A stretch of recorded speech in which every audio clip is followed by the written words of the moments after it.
What up, YouTube? Yeah, you know who it is. You know who it is. If you don't, it's your boy Shake.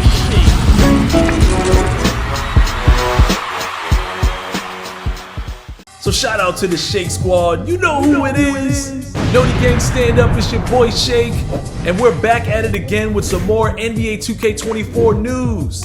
As you know, this is part 2 of the series. If you missed part 1, go back and watch that video. It's all about shooting. Now, Mike Wang, the lead developer on 2K24, took a lot of time yesterday to interact with the community. So I'm back to kick some of those actual factuals to you. Let's get into this. When asked by Stretch Daily, will there be any confirmation on the exact increase in attributes when the takeover bar is full and when it's activated? And Mike responds, 10-point boost, but not set in stone, will evaluate based on feedback.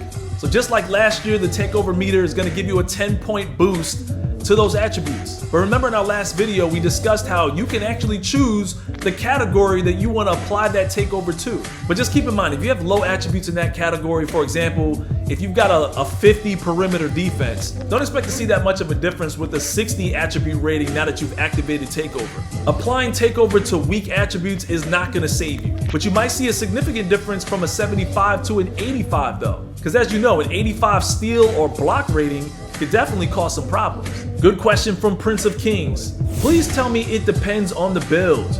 You can't just have access to all takeovers with the stats and badges. That's just crazy. And Mike responds, the rating boost you get with a takeover selection just stacks on top of what you already have. If you have dog rebounding ratings, for example, selecting the defensive rebounding take will make you a little less of a bum on the boards, but you'll still kind of be a bum. So as I just stated, if you have low ratings, you might not want to choose a takeover for that particular category. But let's say you have an 89 ball handle or 89 3 ball.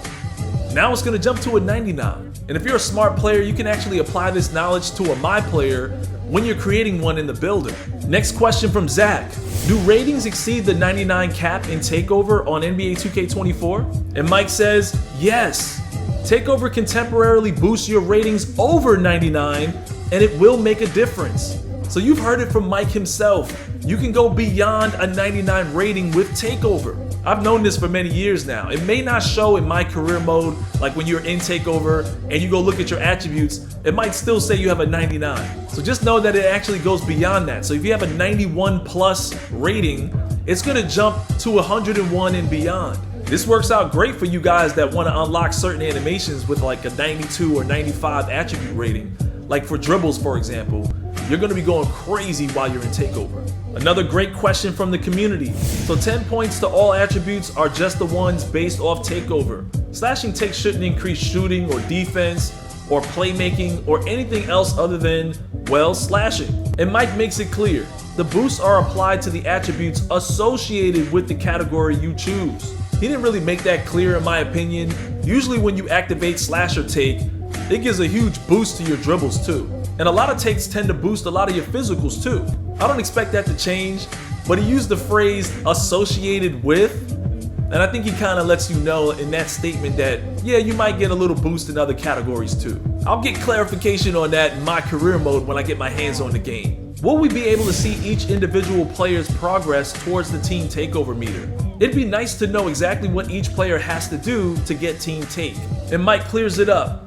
We experimented with that idea, but the UI got really messy. The takeover meters have percentages on them now, so you can at least hop on the mic and tell people where you're at. We did this in 23. We just communicated with each other, especially when we knew we were really close to team take. But in 23, sometimes you can take a bad shot or get blocked, and your team will still get team takeover.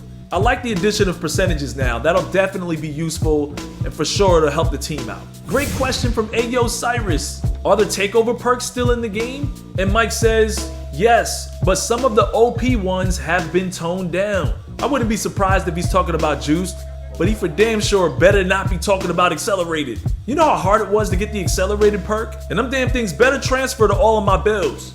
I'm probably gonna scratch the idea of coming out with 4 builds, make one build, go through the entire my career, unlock all the perks, all the badges, and pray that they all transfer over to my other builds.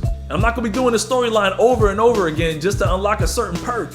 A follow-up on Team Takeover. Do you guys have any info on Team Take? Will it work the same as in 2K23?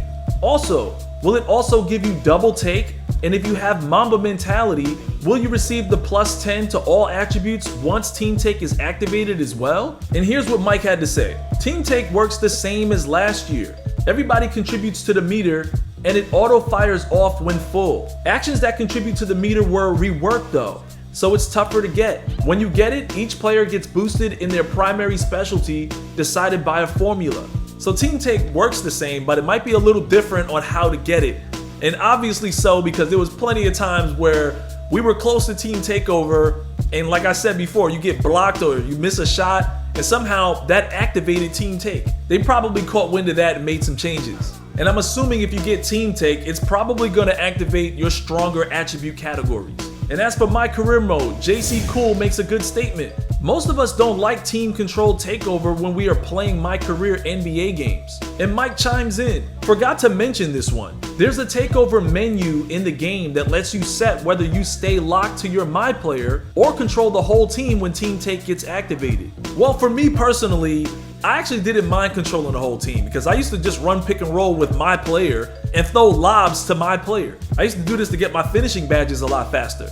But this is a great feature to have nonetheless, because once you get all your badges, one of the annoying aspects of Team Take is when you get switched on to a different player, when you get Team Take, like off of a rebound or something, and you didn't expect it to happen. And sometimes you get an unnecessary turnover when you're trying to get the ball back into your player's hands. Now there were various other things that were discussed, some of which has been coming in today, and as I'm speaking right now, one of those things is pertaining to rep. Ronnie2K posted that rep is back in NBA 2K24. Apparently you go from rookie to starter to veteran to top 10. I like how they threw in the top 10. But to avoid any confusion, 2K tweeted from their official handle, rep does not reset at the start of a new season. They just wanted to make it clear that rep is designed for you to build rep throughout every season, no matter what changes take place with the reward system. So this is a lot like the legend grind from previous 2Ks. But I don't know, I don't see legend down there. Are we all fighting for that top 10 spot? And does this suggest that it stops at 10 players? What happens to those guys that are trying to grind beyond veteran 3? The greatest thing about rep coming back is that people still have a reason to continue playing after hitting level 40 at the end of a season, or at the beginning of a season if you're like me. But either way, you still have a reason to continue grinding. You don't have to put the game down and wait for the next season. You can still keep playing to earn that rep and get yourself into the top 10, or maybe legend if that's even a thing anymore. A good question came in from Dom. Since layup timing is important or better this year, will there be an option to have just a layup meter on? And Mike says, yeah, lots of new controller settings this year. Separate toggles for shots, layups, free throws, as well as control type. You can also reposition and resize just about every on-screen element. Shot meter, player indicator, fatigue bar, etc. This is actually really good for some of you guys that use the shot meter, because some of the shot meter rewards we got in previous seasons, the shot meter was actually too small. To actually be able to resize it and see it better, that'll definitely work out for some of you guys. It'll be interesting to see how some of these new controller settings can be applied. Another great question in from Peter. Is there going to be some sort of penalty for players who spam the off player out of bounds call? Getting someone who does that in a rec game non-stop makes the game unplayable. And Mike answers, yes, off player out of bounds has been added to the griefing rules. Players who do it will grade out. So even if you do this by mistake, you're gonna get a heavier penalty to your teammate grade. I don't normally run with randoms, but I'm still in favor of this because I've seen a lot of teams that I play against get ruined by one guy on the team who's not getting the ball, and he just decided to sabotage the other team. They could have still did a vote to kick, but maybe he would have just needed a D grade or lower to activate it. Now on the topic of pro play, Odd Willie asks, I'm not sure how much you can speak on pro play if you're waiting for people to get their hands on it, but from the small clips we got with KD and Steph, will defenders get sucked into an animation while it plays out? And the homie Chris Manning responds, I can confirm it's not a canned animation. All those moves have been pulled off. And I'm glad Chris jumped in on this because I posted that Kevin Durant clip on my Twitter, and there were some questions about canned animations, especially for defenders. And now we know that that was not a canned animation. They were just showing you how close to reality Proplay actually makes the game look, that you can actually pull off real life moves that look like their real life counterparts. On defense, you're not going to get locked into a dribble animation so he can pull off a step back jump shot. I still think you need to be careful under the rim though, because if you get caught in the wrong place at the wrong time, you might still get your ass posterized. If you don't react quick enough, you're gonna find yourself in my top 10 plays of the week getting stepped over for sure. And still on the topic of animations, we got a question in from Quan. Is all the animations going to be available at the start, or will it be a seasonal thing again? And Mike responded, there will still be some seasonal releases, but the vast majority of gameplay animations will be available on day one. 2K24 also features the largest year-on-year SIG animations upgrade we've done in recent memory, thanks to Proplay. Now this was actually true for 2K23 and 2K22 when they brought out seasons. Most of the animations are available on day one, but obviously through 9 seasons, they're gonna drop a few new ones in there from time to time. And he's making it very clear that this is the biggest update for animations that we've seen from any previous 2K. And that's a really good thing. The customizable options with regards to all of the different animations in the game is one of the real things that separates 2K from any of its competitors. And a great question in from Z. Are there new pass styles? And Mike lets him know. About twice as many as last year from Proplay. So to me, that's big news, because last year if you weren't using default, you were kind of only using 2 different pass styles. LeBron James and LaMelo Ball. Only a few people were using Steph Curry. It was pretty rare to see anybody using Magic Johnson. I'm just glad that they've upgraded that, because now you can see some other pass styles. It's just gonna make the game look a lot better. Another great question from the community. Will the signature movement styles be available in my career on 24? And Mike makes it clear, yes, and Proplay has given us a ton more. I think we're up from 2K23's 37 to about 150 SIGs now. Now I don't know if he means 150 signature movement styles, but either way, if he does, that is a really big upgrade from last year. I love the fact that there's gonna be a lot more diversity this year.